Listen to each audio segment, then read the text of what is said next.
সুদপুর উচ্চ বিদ্যালয়ের ই ক্লাসে সকলকে স্বাগত। প্রিয় ছাত্রছাত্রী, আজকের ক্ষয়চক্র সম্পর্কে আলোচনা করা হবে। সাইকেল অফ ইরোশন, ক্ষয়চক্র। ভূবিজ্ঞানীরা লক্ষ্য করেছেন আমাদের জীবজগতের যেমন জীবনচক্র আছে, সেরকম ভূমির উপরেও একটি জীবনচক্র আছে।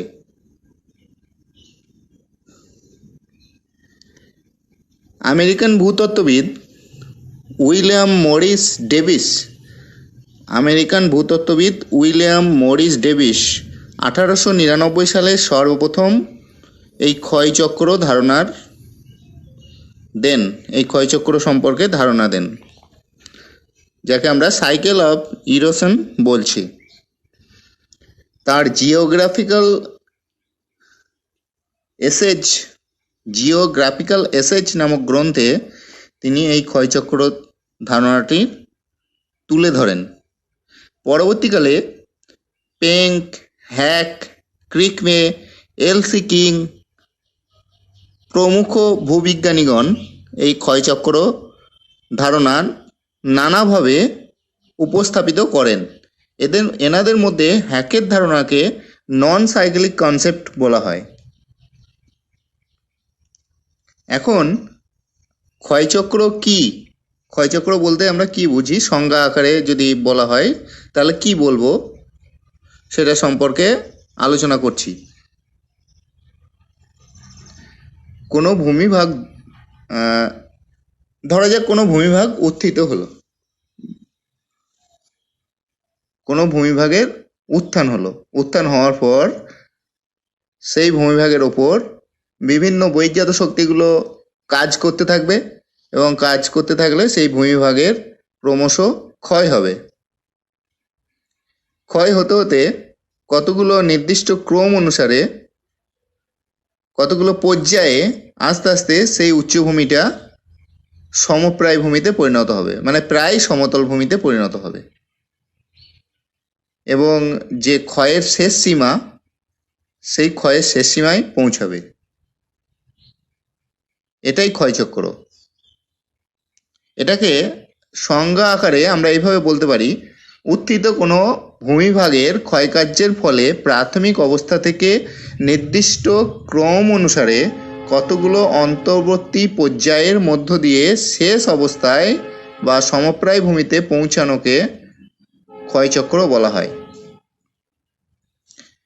ভূবিজ্ঞানী ডেভিস তার মত অনুসারে ভূ আলোড়নে উত্থিত কোনো ভূমিভাগের প্রাথমিক অবস্থা থেকে একটি সুনির্দিষ্ট ধারা অনুসারে ধীরে ধীরে পরিবর্তিত হয়ে কতগুলি অবস্থার মধ্য দিয়ে শেষ পর্যায়ে পৌঁছানোকে ক্ষয়চক্র বলা হয়। এখন ক্ষয়চক্রের নিয়মতত্ত্ব বা সিস্টেম থিওরি বা ক্ষয়চক্রের নিয়মতত্ত্ব। প্রকৃতিতে কোনো ঘটনা বা প্রক্রিয়া যে নির্দিষ্ট নিয়মে সংঘটিত হয় এবং তা যে তত্ত্বের সাহায্যে ব্যাখ্যা করা হয় তাকেই নিয়মতত্ত্ব বা সিস্টেম থিওরি বলা হয়। এই ঘটনা দুইভাবে সংঘটিত হতে পারে। একটি হলো ক্লোজ সিস্টেম বা আবদ্ধ নিয়মতত্ত্ব, এবং অন্যটি ওপেন সিস্টেম বা উন্মুক্ত নিয়মতত্ত্ব। ভূবিজ্ঞানী ডেভিসের ক্ষয়চক্র মতবাদটি এই আবদ্ধ নিয়মতত্ত্বের মধ্যে পড়ে, ক্লোজ সিস্টেমের মধ্যে পড়ে। অন্যদিকে হ্যাকের যে ক্ষয়চক্র সম্পর্কিত মতবাদ রয়েছে, নন সাইক্লিক কনসেপ্ট, সেটি ওপেন সিস্টেম থিওরির মধ্যে বা উন্মুক্ত নিয়মতত্ত্বের মধ্যে পড়ে। এখন এই আবদ্ধ নিয়মতত্ত্ব অনুসারে কোনো ভূভাগের উত্থান পর্ব সমাপ্ত হওয়ার পরেই তার ক্ষয়কাজ শুরু হয়। মানে কোনো একটা ভূমির উত্থান হলো, সমাপ্ত হলো, তারপর সেখানে ক্ষয়কার্য শুরু হচ্ছে, এবং ওই ক্ষয়কার্যটা পরিণত না হওয়া পর্যন্ত বাধাহীনভাবে অপ্রতিহত গতিতে এগিয়ে চলে। অর্থাৎ সমুদ্রতল থেকে ভূ উত্থানের ফলে ক্ষয়কার্য শুরু হলে সমগ্র অঞ্চলটি সমপ্রায় ভূমিতে পরিণত না হওয়া পর্যন্ত অপ্রতিহতভাবে ক্ষয়চক্র প্রক্রিয়াটি চলতে থাকে। তাই এটি আবদ্ধ নিয়ম তত্ত্বের অন্তর্গত ডেভিসের মত অনুসারে। তাহলে আবদ্ধ নিয়ম তত্ত্বের আমরা কি দেখতে পাচ্ছি?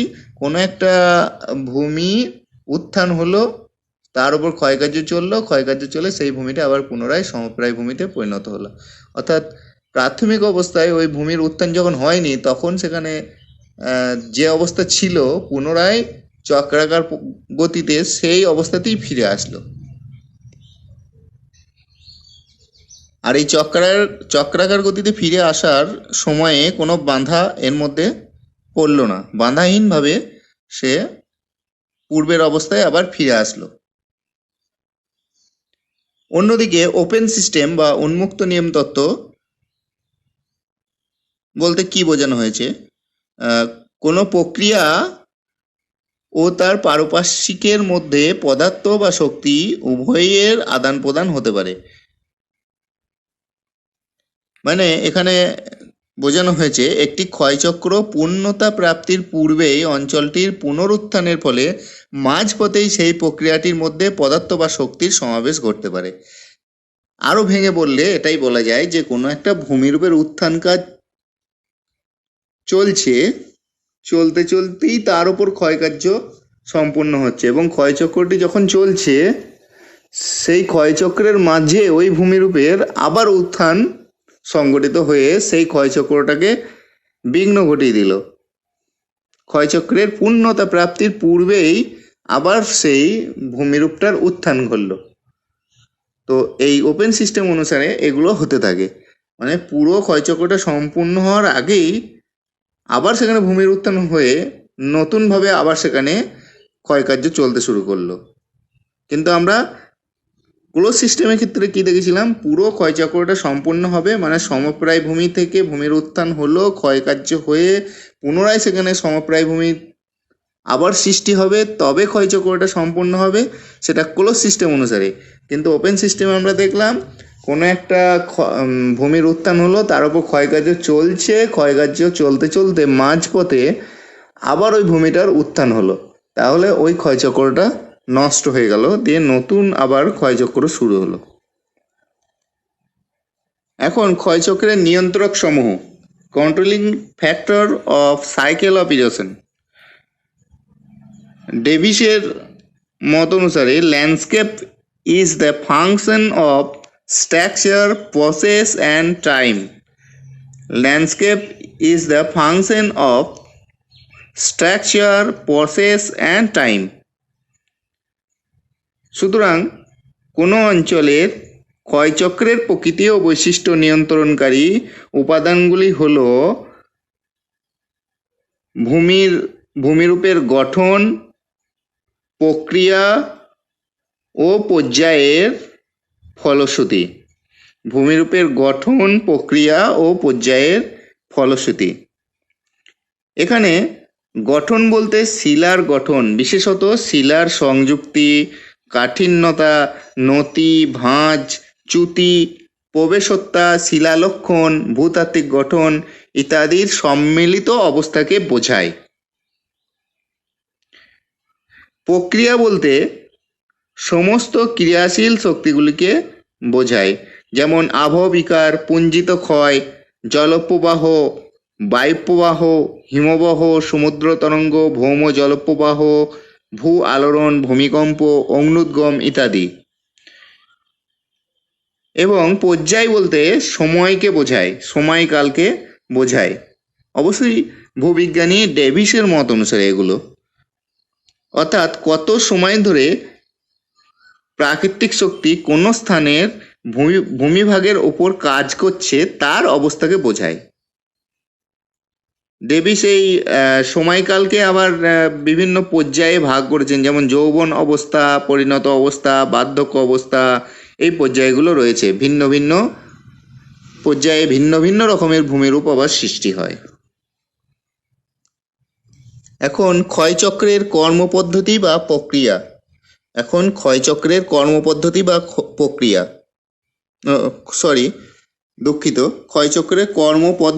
ও প্রক্রিয়া। এখন ক্ষয়চক্রের কর্মপদ্ধতি। এই ক্ষয়চক্রের কর্মপদ্ধতিকে দুটি অংশে ভাগ করা যায়। ভূমিভাগের উত্থান এবং দ্বিতীয়টি উত্থিত ভূমিভাগের ধারাবাহিক বিনাশ বা ক্ষয়। ক্ষয়চক্রের কর্মপদ্ধতি দুটি অংশে বিভক্ত: ভূমিভাগের উত্থান এবং উত্থিত ভূমিভাগের ধারাবাহিক বিনাশ বা ক্ষয়।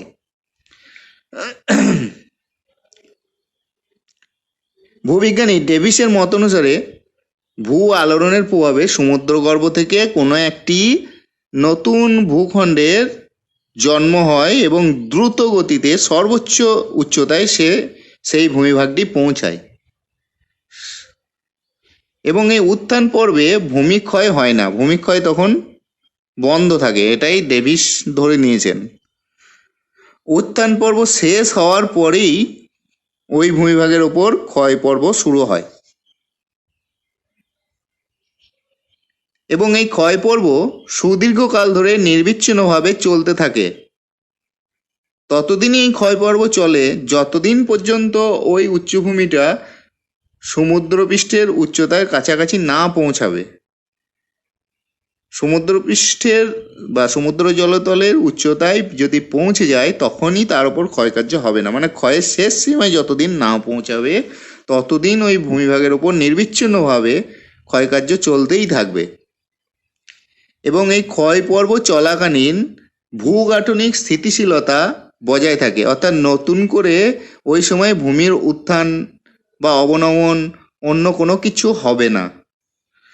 যখন এই ক্ষয়কার্য চলবে তখন ভূমি স্থিতিশীল থাকবে, একেবারে সম্পূর্ণ স্ট্রাকচারাল স্টেবিলিটি বজায় থাকবে।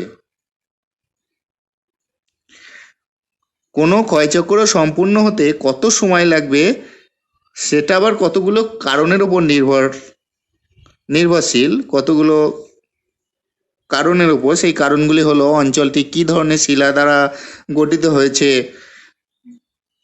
অঞ্চলটির ভূমিভাগের উচ্চতা কত ছিল, কোন ধরনের ক্ষয়কারী শক্তি ওই অঞ্চলের উপর কাজ করেছে, এই কারণগুলো উপর নির্ভরশীল। এইভাবেই ক্ষয়চক্রের কর্মপদ্ধতি অর্থাৎ mechanism of cycle of erosion সম্পন্ন হয়। এখন ক্ষয়চক্রের প্রক্রিয়া, process of cycle of erosion. এখানে ইংরেজি পরিভাষায় প্রক্রিয়াকে প্রসেস বলা হচ্ছে। প্রক্রিয়া বা প্রসেস বলতে ভূমিরূপ গঠনকারী সমস্ত ক্রিয়াশীল প্রাকৃতিক শক্তিকেই বোঝায়। অর্থাৎ এই ক্ষয়চক্রকে চালনা করে, এই যে ক্ষয়চক্র এতক্ষণ ধরে বলা হচ্ছে, এই ক্ষয়চক্রকে চালনা করে যে প্রাকৃতিক শক্তিগুলি, সেইগুলোকেই ক্ষয়চক্রের প্রক্রিয়া বলা হয়। এই প্রক্রিয়া দুই ধরনের আছে, অন্তর্জাত প্রক্রিয়া এবং অন্যটি বহির্জাত প্রক্রিয়া। অন্তর্জাত প্রক্রিয়া কি তোমরা তো আগেই জেনেছো, ভূ আলোড়ন, অগ্নুদ্গম, এগুলো সব অন্তর্জাত প্রক্রিয়ার মধ্যে পড়ে, ইত্যাদি ইত্যাদি। এবং নদীর কাজ, বায়ুর কাজ, হিমবাহের কাজ, এগুলো পুঞ্জিত ক্ষয় ইত্যাদি ইত্যাদি, এগুলো হচ্ছে বহির্জাত প্রক্রিয়ার মধ্যে পড়ে। এবার কোনো একটা ভূমিরূপের যখন উত্থান পর্ব চলছে, উত্থান কার্য হচ্ছে, তখন কিন্তু এই অন্তর্জাত প্রক্রিয়াটা কাজ করছে। আবার ওই ভূমিরূপের উপর যখন ক্ষয় কার্য বা বিনাশ কার্য সম্পূর্ণ হচ্ছে তখন বহির্জাত প্রক্রিয়াগুলো ক্রিয়াশীল হচ্ছে।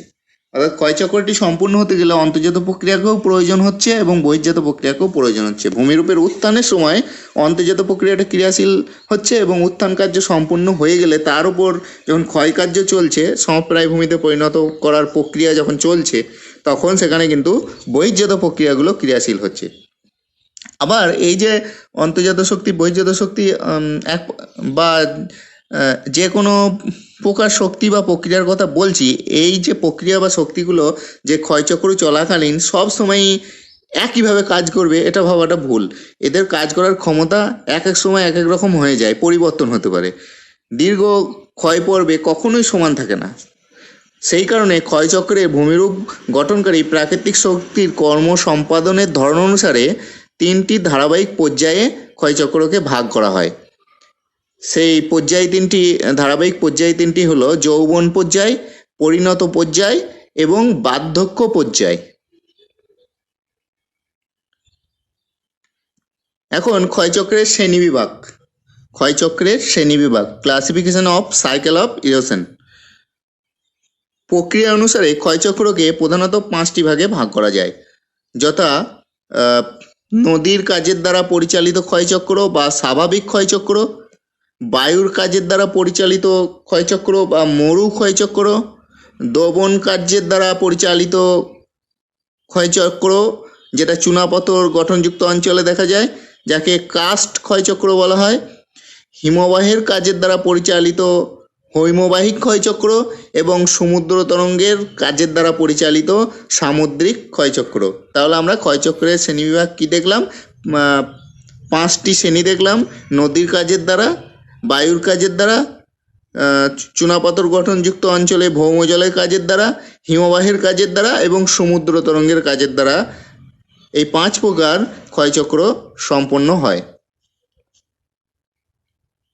এখন স্বাভাবিক ক্ষয়চক্র বা নর্মাল সাইকেল অফ ইরোশন কি, সেটা সম্পর্কে জানবো।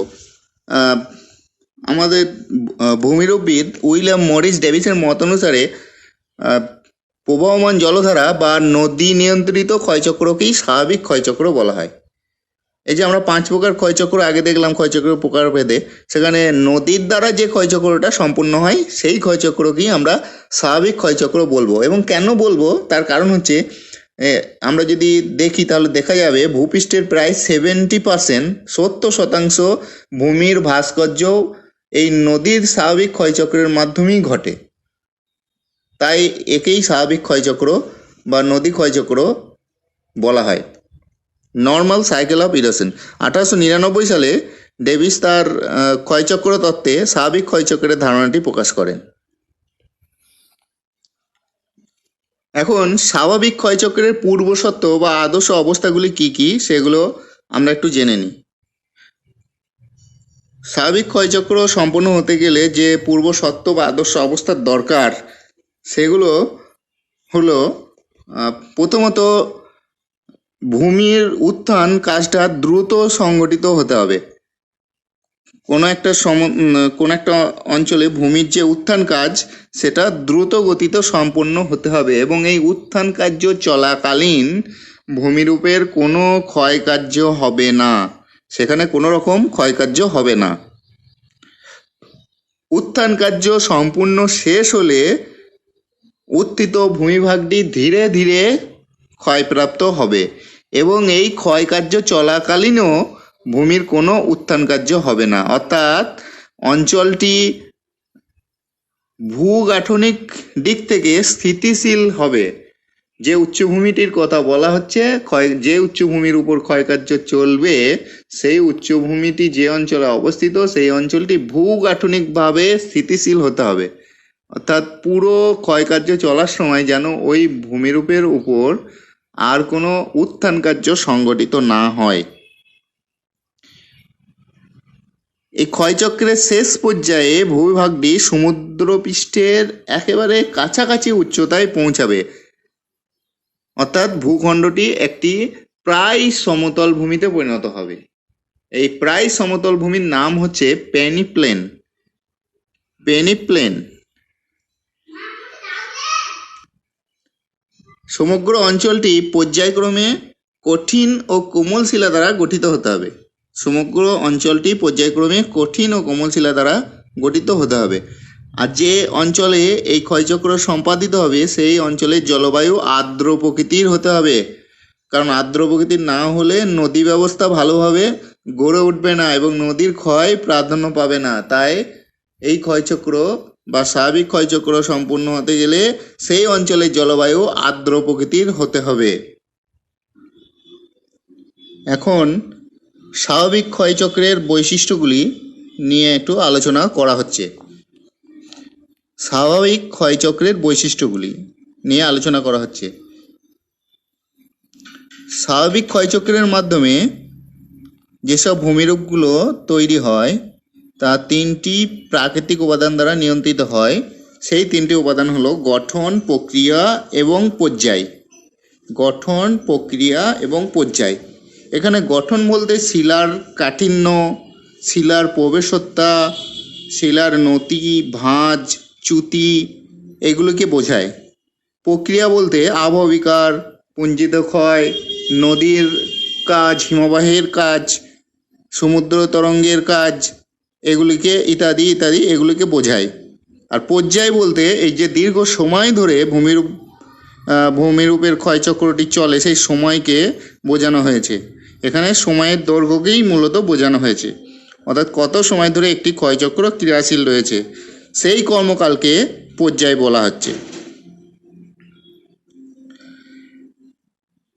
ডেভিসের মত অনুসারে স্বাভাবিক ক্ষয়চক্র দুটি অসম পর্বে বিভক্ত।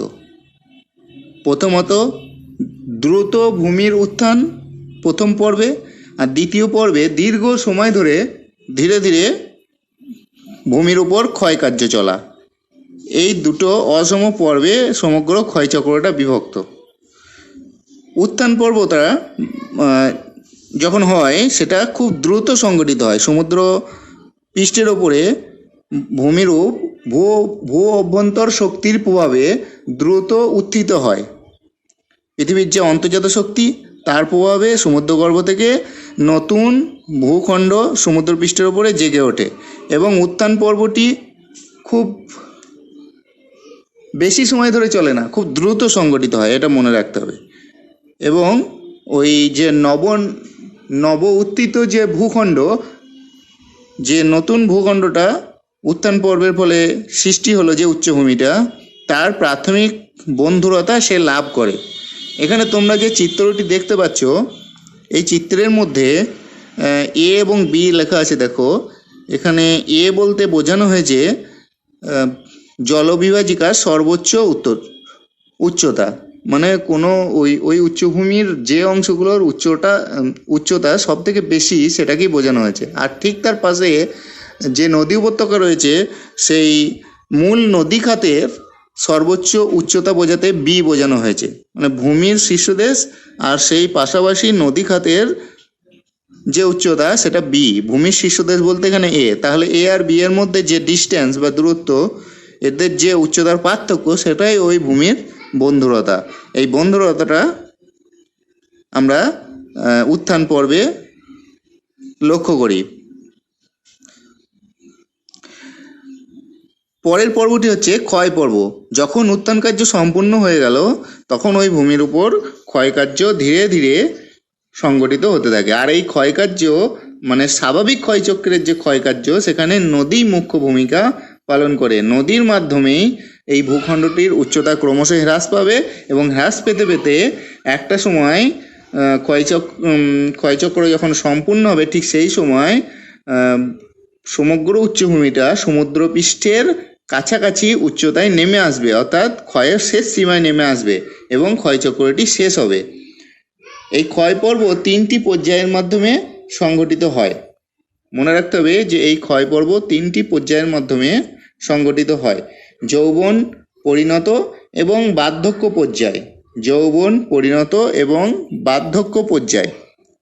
ভূমির উত্থান পর্ব শেষ হওয়ার পরেই এই যৌবন পর্যায় শুরু হয়। এই পর্বে নদী মূলত ক্ষয়কার্য করে এবং ভূমির প্রাথমিক বন্ধুরতার প্রভাবে নতুন যে ভূমিভাগের ওপরে অনুগামী নদী এবং অন্যান্য উপনদীর সৃষ্টি হয়। এখন অনুগামী নদীটা কি সেটা একটু বলে দিচ্ছি। ভূমির প্রাথমিক ঢাল অনুসারে যে নদীর প্রথম উৎপত্তি হয় সেটাই বলা হয় অনুগামী নদী। এটা ভূমির প্রাথমিক ঢাল অনুসারে এই নদীটার উৎপত্তি হয়। পরবর্তীকালে তার পার্শ্ববর্তী অঞ্চল থেকে, দুই পার্শ্ব থেকে অনুগামী নদীতে অনেক ছোট ছোট নদী এসে মিশবে, সেগুলিকে আমরা ওই অনুগামী নদীর উপনদী বলছি। অর্থাৎ যৌবন পর্যায়ে মূলত নদীর কাজ হচ্ছে এখানে ক্ষয় করা, আর ভূমির প্রাথমিক বন্ধুরতা অনুসারে অনুগামী নদীর সৃষ্টি হবে এবং সেই অনুগামী নদীর সাথে সাথে অন্যান্য উপনদীগুলিও সৃষ্টি হবে।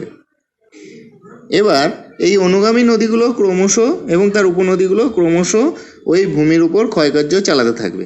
ক্ষয়কার্য চালাতে চালাতে যখন ওই অঞ্চলের মধ্যে যে উচ্চ ভূমির শীর্ষদেশগুলো থাকবে এবং তার সাথে নদী খাতের যে উচ্চতাটা সেটা যখন সর্বোচ্চ হবে, মানে ভূমির বন্ধুরতাটা যখন সর্বোচ্চ হবে, তখনই জানতে হবে যে ওখানে পরিণত পর্যায় চলছে। এই পর্বে নদীর ক্ষয় ও সঞ্চয় দুই রকমই করে। নদীর নিম্নমুখী ক্ষয় কমে এবং পার্শ্বক্ষয় বৃদ্ধি পায়।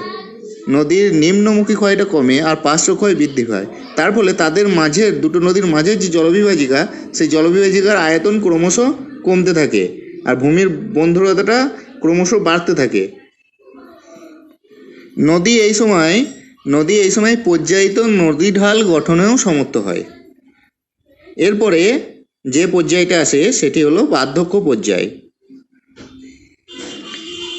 এই পর্যায়ে কি হয়, জলবিভাজিকার শীর্ষদেশ আর নদী খাতের মধ্যে যে উচ্চতার ব্যবধান সেটা সবচেয়ে কম হয়। মানে উচ্চভূমিগুলো যে বন্ধুরতার জন্য বিভিন্ন খণ্ডে বিভক্ত হয়ে গেছিল, সেগুলো ক্রমশ ক্ষয়প্রাপ্ত হয়ে সমপ্রায় ভূমির দিকে এগিয়ে যাচ্ছে এবং সমপ্রায় ভূমিতে পরিণত হচ্ছে। মানে নদী খাতের উচ্চতা আর জলবিভাজিকার উচ্চতার মধ্যে যে ব্যবধান সেটা আস্তে আস্তে একেবারে কমে যায় এই পর্যায়ে।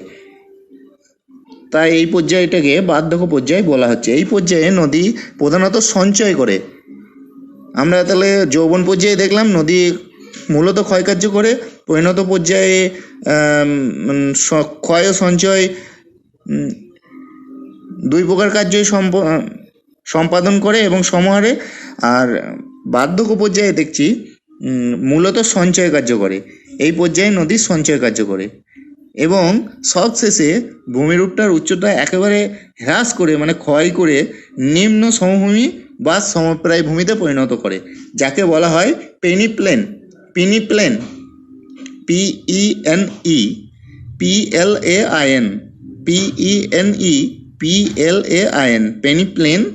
পেনিপ্লেন তৈরি করে।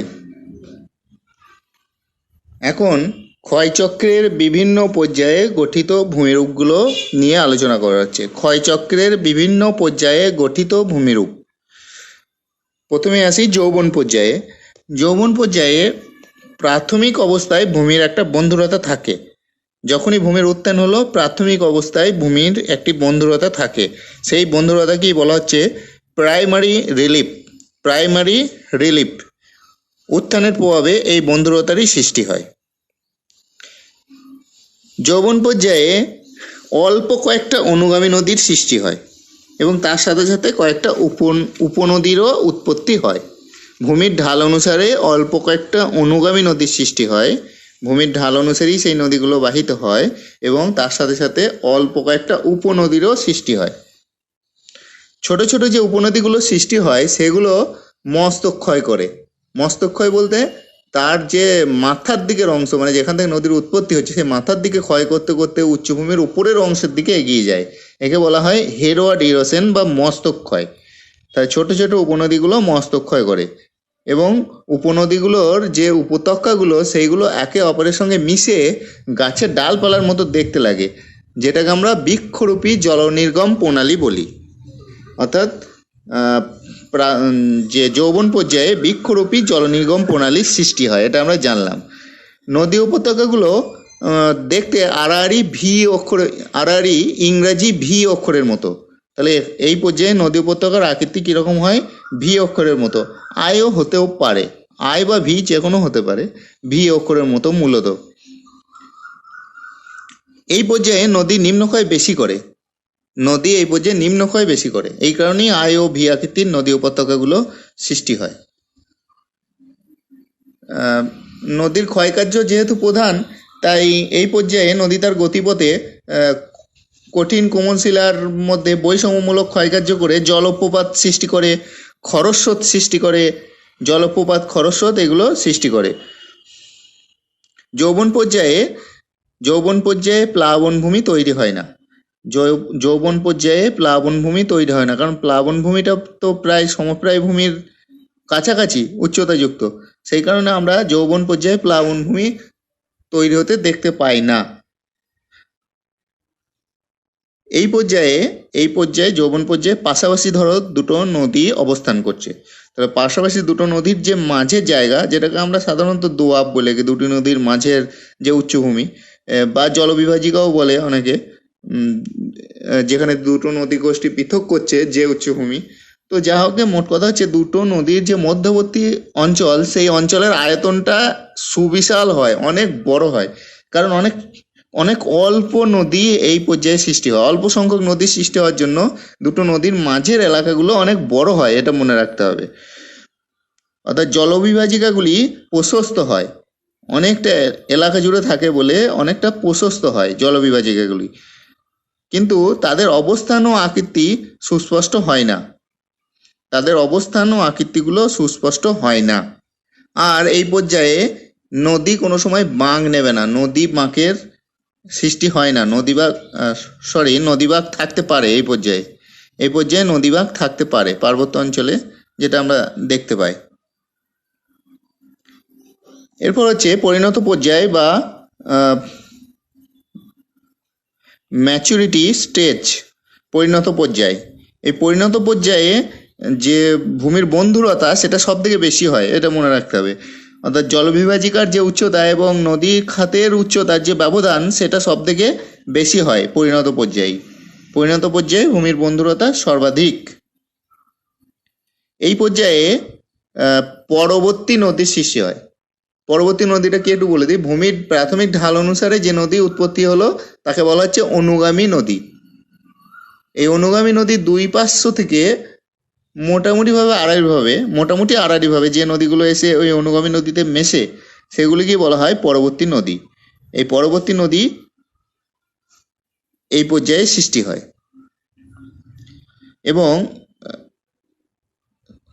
জলনিগম প্রণালী তৈরি করে, বিভিন্ন প্রকার জলনিগম প্রণালী তৈরি করে। আর নদীগুলোর মধ্যে মস্তক্ষয়, পার্শ্বক্ষয়, তারপর তোমার নদীগ্রাস, এই ধরনের ঘটনাগুলো দেখা যায়। মস্তক্ষয় হয়, পার্শ্বক্ষয় হয় এবং নদীগ্রাসের সৃষ্টি হয় এই পর্যায়ে।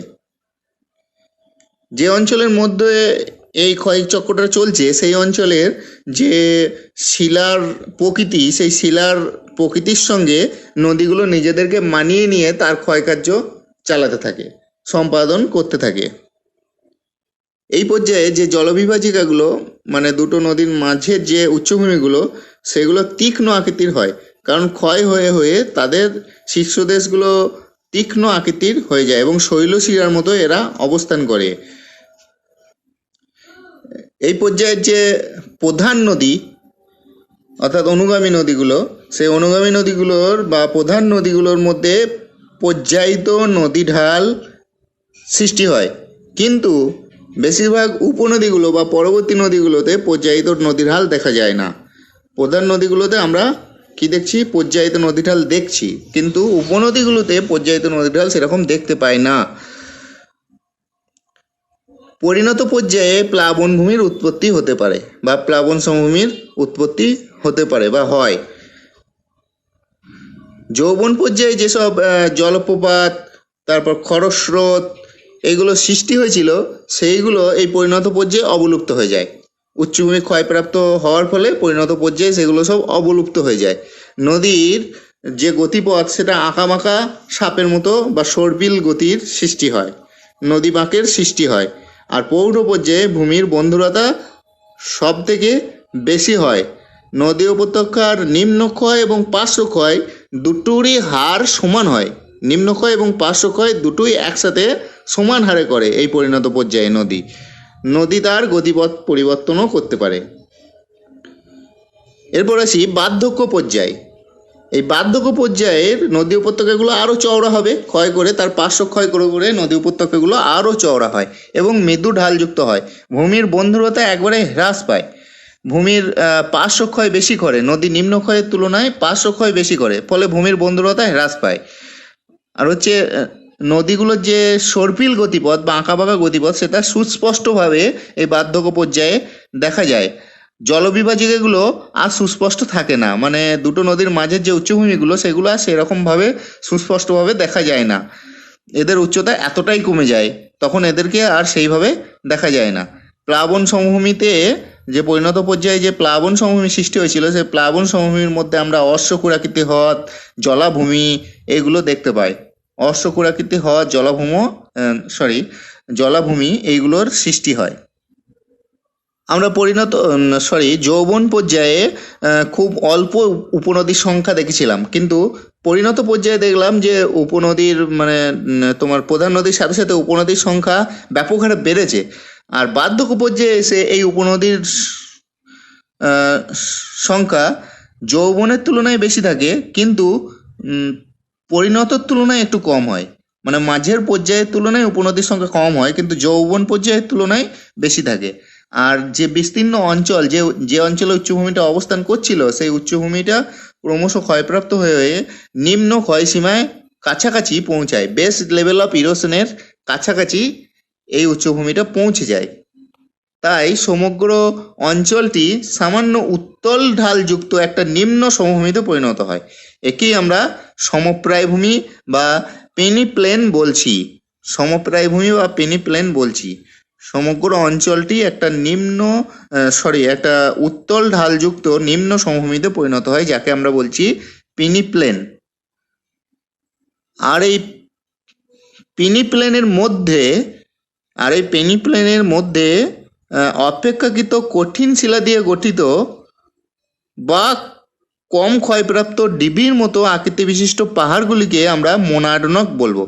অর্থাৎ পেনিপ্লেনের মধ্যে অবশিষ্ট যে পাহাড়গুলো বা উচ্চভূমিগুলো আমরা ক্ষয়প্রাপ্ত হওয়ার পরে যে অবশিষ্ট অংশরূপে পড়ে থাকছে দেখতে পাচ্ছি, যেগুলো কঠিন শিলা দ্বারা গঠিত, মানে ক্ষয় হয়নি এখনো, সেই অবশিষ্ট পাহাড়গুলোকে আমরা বলি মোনাডোনক।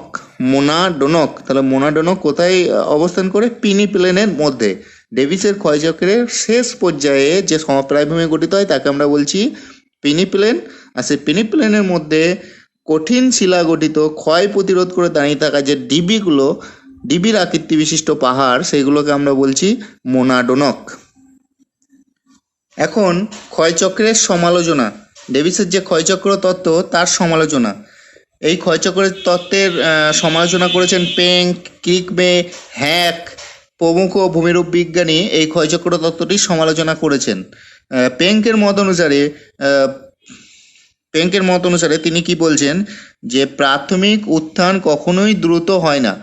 যে ভূমিভাগের প্রাথমিক উত্থানের কথা দ্রুত গতিতে হয় বলে ডেভিস বলেছেন, পেঙ্ক বলছেন না, এটা দ্রুত গতিতে কখনোই ভূমির উত্থান হয় না।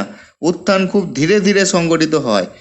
আর এই উত্থান কার্য শেষ হওয়ার পরে ভূমির উপর ক্ষয়কার্য হবে এমন কোনো কথা নেই। উত্থান কার্য শেষ হওয়ার পরে তারপরে ভূমির উপর ক্ষয়কার্য হবে এমন কোনো কথা নেই। উত্থান কার্যের সঙ্গে সঙ্গে ক্ষয়কার্য একই সঙ্গে চলতে থাকে পেঙ্কের মত অনুসারে। কিন্তু ডেভিস তাহলে কি বলেছিলেন? ডেভিস বলেছিলেন যে উত্থান সম্পূর্ণ হবে, তারপর সেই ভূমির উপর ক্ষয়কার্য শুরু হবে। কিন্তু পেঙ্ক বলছেন যে না, উত্থানের সঙ্গে সঙ্গে ক্ষয়কার্য চলবে। আর এই ক্ষয়কার্যের উত্থান ও ক্ষয়ের তীব্রতার পার্থক্য হতে পারে। সেই পার্থক্যের অনেকগুলো পর্যায়, সেই পার্থক্যের পর্যায়ে ভাগ করেছেন পেঙ্ক 3টি পর্যায়ে।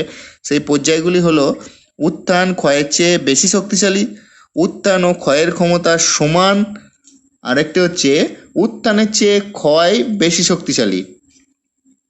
প্রথমটি উত্থান ক্ষয়ের চেয়ে বেশি শক্তিশালী, দ্বিতীয়টি উত্থান ও ক্ষয় সমান সমান, আর তৃতীয়টি উত্থানের চেয়ে ক্ষয় শক্তিশালী।